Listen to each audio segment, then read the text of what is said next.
নমস্কাৰ দোস্ত, welcome to the কেডাছ ভিজন চেনেল। আৰু মই আছোঁ বৰ্তমান ইয়াতে মান্দাকাটাত। নমস্কাৰ দোস্ত, ৱেলকাম টু দ্য কেডাছ ভিজন চেনেল। আৰু আজি যাব লৈছোঁ মদন কামদেৱ মন্দিৰত। আৰু এতিয়া বৰ্তমান মই আছোঁ ইয়াতে মান্দাকাটাত। মান্দাকাটা দেখিলে অলপ দুখ লাগে, কাৰণ মান্দাকাটাত এখন ধুনীয়া চাহ বাগিচা আছিল। এই চাহ বাগিচাখন এতিয়া বৰ্তমান নাই। এতিয়া এনেকুৱা ধৰণৰ জংঘল হৈ গৈছে। আগতে মান্দাকাটা চাহ বাগিচা বুলি ক'লে আপোনালোকৰ যিটো সেয়া হয়, এই হয় যে মান্দাকাটাৰ চাহ। এতিয়া চব মান্দাকাটাৰ চাহ ইয়াতে নাই। এতিয়া মান্দাকাটাৰ চাহ ক'তোতে নাই, চব জংঘল হৈ গৈছে। গোটেইবোৰ জংঘল হৈ গৈছে, ক'তোতে মান্দাকাটাৰ চাহ নাই। এতিয়া দেখিলে বেয়া লগা হৈছিল। আৰু আগতে মান্দাকাটাৰ চাহ বুলি ক'লে আপোনাৰ যিটো ক্ৰেজ থাকে যে মান্দাকাটাৰ চাহ ইমান ডাঙৰ বাগান, এতিয়া একো নাই ইয়াতে, চব জংঘল হৈ গৈছে। চাহৰ চহটোৱে নাই ইয়াতে। আগতে এইটো ৰাস্তা কি তাৰমানে ভয়ানক আছিল। এতিয়া দেখিছে গাড়ীৰ স্পীড, ৰাস্তাও বহল হৈছে, দেখিলে ভয় লগা জেগা আছিল। বগৰীও লাগিছে ইয়াত সৰু সৰুকৈ। এতিয়া যাওঁ, বাইক লৈ আহিছোঁ একেবাৰে মদন কামদেৱত ৰখিম। আৰু মাজতে ৰখিম। গাইজ, মই মান্দাকাটা পাৰ হ'লোঁ আৰু মান্দাকাটা বজাৰখন পাৰ হ'লোঁ। মান্দাকাটা বজাৰখন পাৰ হৈ এটা নদী আছে, সৰু নদী এটা, আৰু নদীটো এটা ডেম আছে। সেই ডেমটো চাওক কি ধুনীয়া দেখি।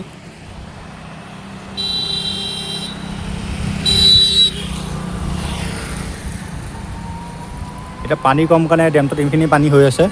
আৰু পানী যেতিয়া বেছি হ'ব, এই নদীটোৰ এইবিলাক চব ভৰ্তি হৈ যায়। এই গছৰ যিমান আছে এইবিলাক গছৰ চব ভৰ্তি হৈ যায়। আগত বেহাৰৰ খেতি কৰিছে, এই চাওক ইফালে বেহাৰৰ খেতি কৰিছে।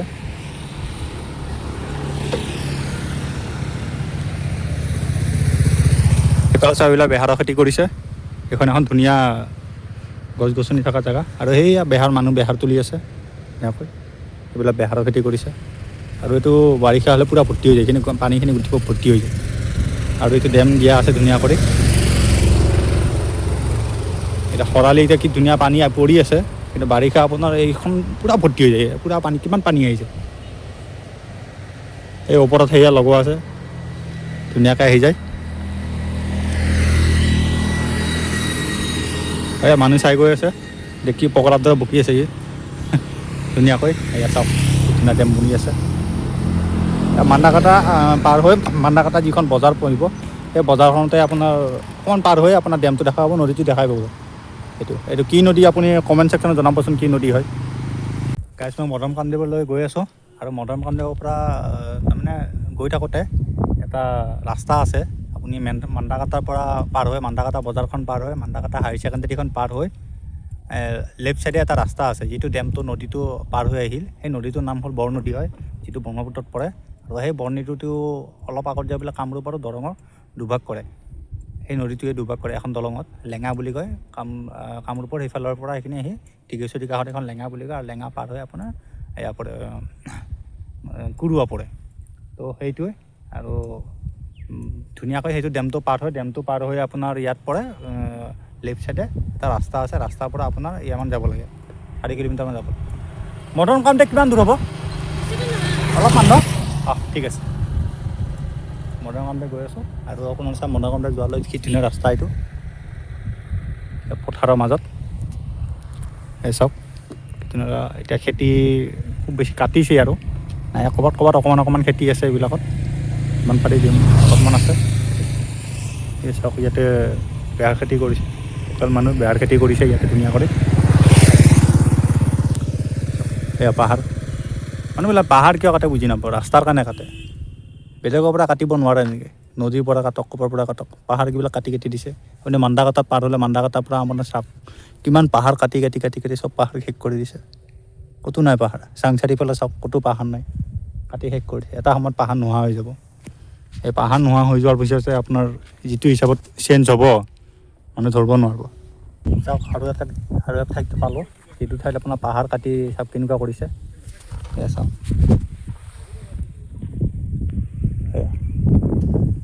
ধান কাটি আছে, কিন্তু পানী সকলো তিনিজন লগাই, সিফালে এজন চাৰিজন লগাই ধান কাটি আছে। এই তাতে হয়তো এটা পেট্ৰল পাম্প বহাব, ডাঙৰ ডাঙৰ টেংকি লগাই থৈ দিছে। আৰু এইবিলাক চাওক JCB ৰুলাৰ, পাহাৰ কাটি শেষ কৰি দিলে। এইখন পাহাৰ আছিল, শেষ কৰি দিলে পাহাৰখন কাটি। হয়তো এইখন কটাৰ পিছত আকৌ আপোনাৰ সেইখন কাটিব। এনেকৈ পাহাৰবিলাক কাটি কাটি শেষ কৰি দিছে। এইটো চাইডে হয় পাহাৰ। মানে গাঁৱৰ পৰিৱেশ এটা আছে, কিন্তু পাহাৰবোৰ থাকিলে ভাল লাগে, কিন্তু পাহাৰবোৰে কাটি কাটি শেষ কৰি দিয়ে। পাহাৰ কাটি মস্ত ৰাস্তা বনাইছে।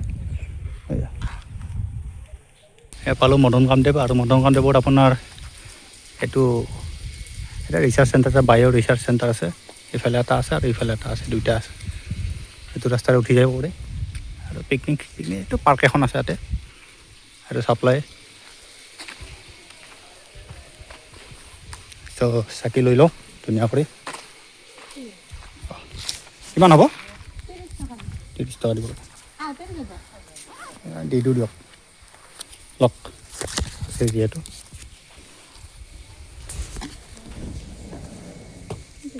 চেণ্ডেল ওপৰত থ'ব পাৰি নহয়? অঁ,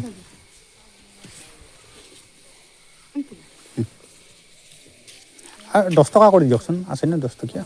হয়। মেচ আছেনে ইয়াতে? ইয়াত ধূপত নাই ন মেচ? আচ্ছা আচ্ছা।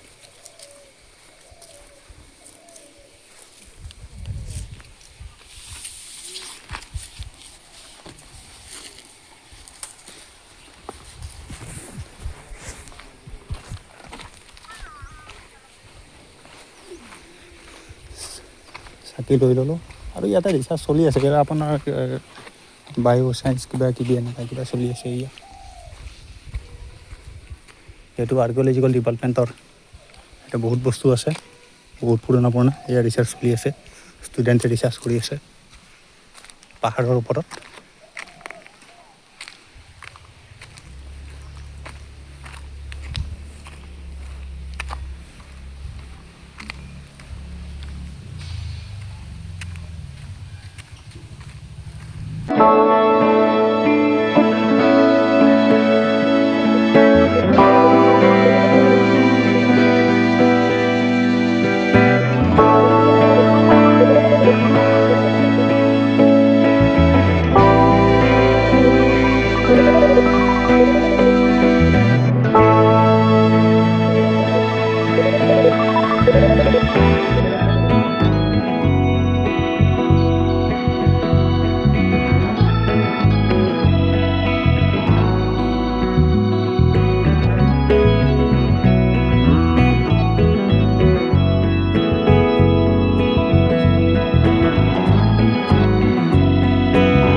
এইটো হ'ল মদন কামদেৱ যোৱা ৰাস্তা আৰু এইফালে আপোনাৰ এইটো হ'ল গেষ্ট হাউচ আৰু যিটো মদন কামদেৱৰ বিয়াও হয় তো সেইটো কাৰণে ইয়াতে এইটো গেষ্ট হাউচ হৈছে।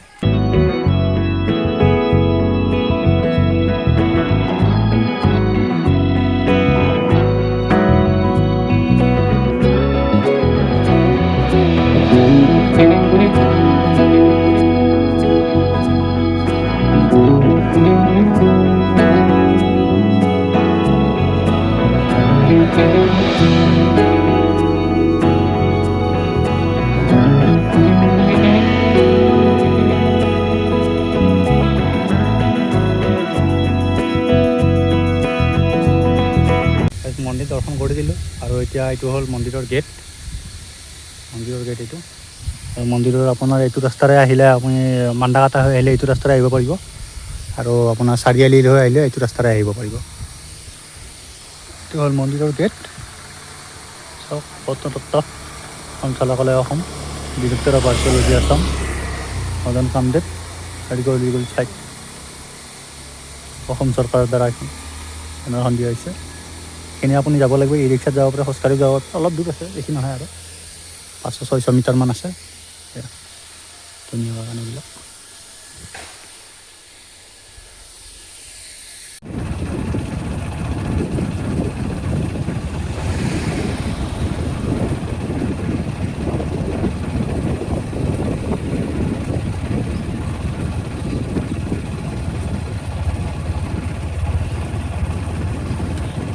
এইফালে চাৰিআলি ওলাব পাৰি ন?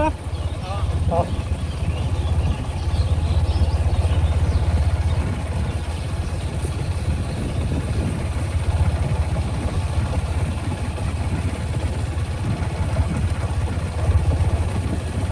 গাইজ মদন কামদেৱ আহি পেলাই চাৰিআলি পালোঁ। চাৰিআলিৰ পৰা ওলাই আহি এটা বাইপাছ পাইছোঁ। আপোনাৰ এইটো বাইপাছ আপোনাৰ এনেকুৱা ব্ৰিজত উঠিলে চিধা যাব আপোনাৰ ৰঙিয়া, নলবাৰী, এনেকৈ বৰপেটা এইটো চাইড এনেকৈ ওলাব পাৰি। তো আপোনাৰ এইটো ৰাস্তা দি গ'লে তলেদি গ'লে আপোনাৰ হেয়াৰ পাব, চাৰিআলি পাব, বাইটা চাৰিআলি এইবিলাক গোটেশ্বৰ ওলাব পাৰিব। কিন্তু এয়া চাওক বাইপাছ বনাই দিছে আৰু চাৰিআলিতে এনেকুৱা ধৰণৰ বাইপাছ বনাব, নতুনকৈ বনাই আছে। এইটো চাইডে বাইটা চাৰিআলি সেইটো এটা বনাই দিছে। চাওক আপুনি আহিলে তলেদি আহিলে আপুনি চাৰিআলি পাব, বাইটা চাৰিআলি সেইফালে দৰং যাব পাৰিব, মংগলদৈ যাব পাৰিব। ৰাইট চাইড সোমাই দিলে আৰু চিধা ওপৰেদি গ'লে আপোনাৰ ৰঙিয়া, বৰপেটা, নলবাৰী এনেকৈ পাব, বৰমা এইবিলাক পাব।